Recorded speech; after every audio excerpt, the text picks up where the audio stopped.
नमस्कार। आज आपको एक ऐसी जगह से रूबरू करवाने जा रहा हूँ। बीकानेर में हूँ और बीकानेर केवल अपनी मिठास के लिए, अपने रसगुल्लों के लिए, अपनी नमकीन के लिए फेमस नहीं है, बल्कि बीकानेर इसलिए भी फेमस है कि ये देश को अच्छे डॉक्टर्स देती है। यहाँ स्थित Sardar Patel medical college SPMC जिसको कहते हैं, वो एक ऐसी प्रतिष्ठित संस्था है जहाँ से बहुत अच्छे डॉक्टर देश को मिलते हैं।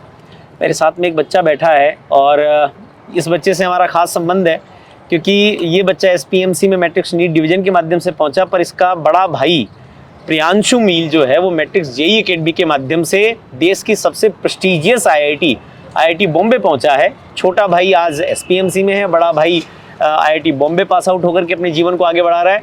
आइए मिलाता हूँ इस बच्चे से, थोड़ा सा परिचय आपका कराता हूँ। कल्पेश, अपने बारे में थोड़ा सा बताओ सबको। मेरा नाम कल्पेश है और मैं सीकर का ही रहने वाला हूँ। मैं प्रॉपर सीकर से ही हूँ। मैट्रिक्स JEE के पास ही मेरा घर है। अच्छा, मैट्रिक्स JEE के पास में घर है? 2 के जस्ट सामने ही है। अरे वाह, क्या बात है। पर ही मेरा घर है। और बड़े भैया ने बेटा वो इंजीनियरिंग करा, IIT बॉम्बे पहुंचे, CS ब्रांच। अच्छा, IIT बॉम्बे में भी कंप्यूटर साइंस ब्रांच? उस टाइम में 154 थी।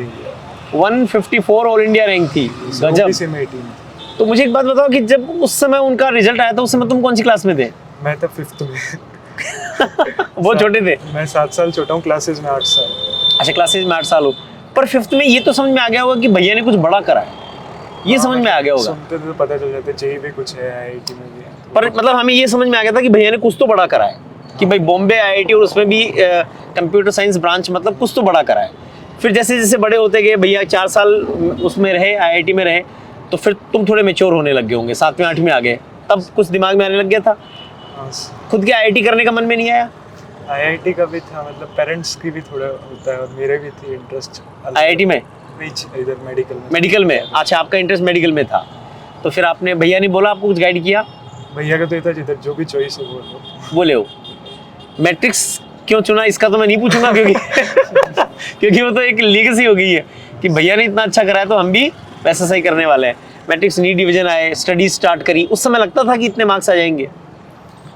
सर ऐसे तो नहीं कह सकते कितने मार्क्स आ जाएंगे, पर मुझे ये था कि मेरा सिलेक्शन तो श्योर है। सिलेक्शन श्योर है? मतलब मेरी श्योर इन द सेंस कि मैं पढ़ूंगा तो मेरा हो जाएगा, इतना मेरे को। ओके। और पढ़ने के लिए कैसा मोटिवेशन वगैरह कैसा होता था? क्लासेस का क्या माहौल रहता था? क्लासेस मेरा 11th में तो मॉर्निंग बैच रहा था, तो इवनिंग में पढ़ लेता था, सेल्फ स्टडी हो जाती थी। बाकी मैं घर पर ही था, तो मेरे वैसे कुछ। हाँ, सामने ये घर के बिल्कुल पास में गए, कोचिंग में गए, कोचिंग से घर आ गए, तो कोई दिक्कत नहीं आई।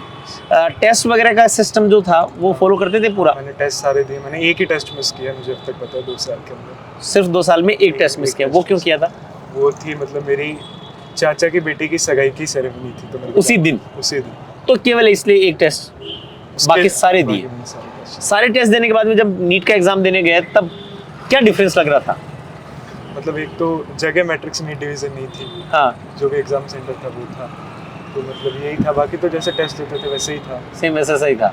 वहाँ पर थोड़ा टाइम से पहले जाना होता है, बस वो प्रोसेस। पेपर दे के बाहर निकल रहे थे तब घर वाले थे कोई सामने? हाँ, मेरे पापा आंखें मिली तो क्या बातचीत हुई बिना बोले? सबसे पहले तो मतलब इतनी भीड़ थी तो उन्होंने पहचाना, नाम से बोला। फिर वहाँ पर मतलब था कि उनको भी उम्मीद तो थी कि मैं कर ही लूँगा, तो आपने कहा कि सिलेक्शन हो गया पापा? मान सकते हो ऐसा, मैंने कहा तो नहीं। अभी SPMC में पहुँच गए हो, यहाँ की लाइफ में और वहाँ की लाइफ में अंतर तो है?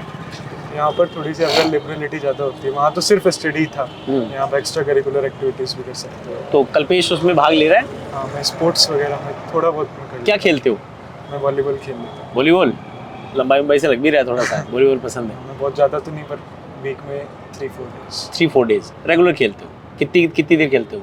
3-4 डेज जब भी आते हो तो? 1 से 2 घंटे। 1 से 2 घंटे। मज़े आता है?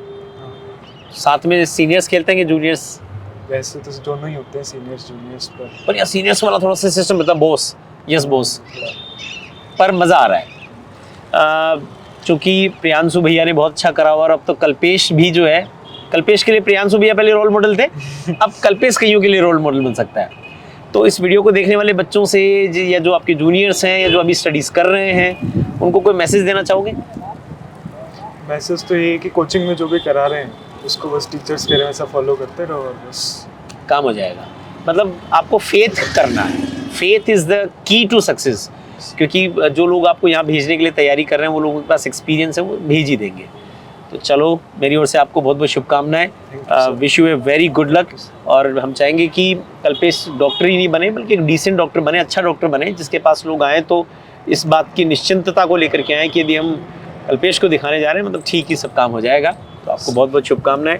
इस वीडियो को देखने वाले लोगों से मैं कहना चाहूँगा कि आज हम बैठ करके कल्पेश से बात कर रहे हैं, छोटा सा बच्चा था, बड़े भाई ने जब IIT, और वो भी IIT बॉम्बे और कंप्यूटर साइंस ब्रांच से करी, तब शायद पेरेंट्स को भी नहीं लगा होगा कि ऐसा कुछ होगा, पर कल्पेश ने करके दिखाया है। तो आपका भी सपना यदि ऐसा है तो आइए, मैट्रिक्स नीट डिवीजन के माध्यम से कोशिश करते हैं, कुछ अच्छे सपनों को, कुछ और सफल कहानियों को गढ़ते हैं। बहुत बहुत धन्यवाद, थैंक यू।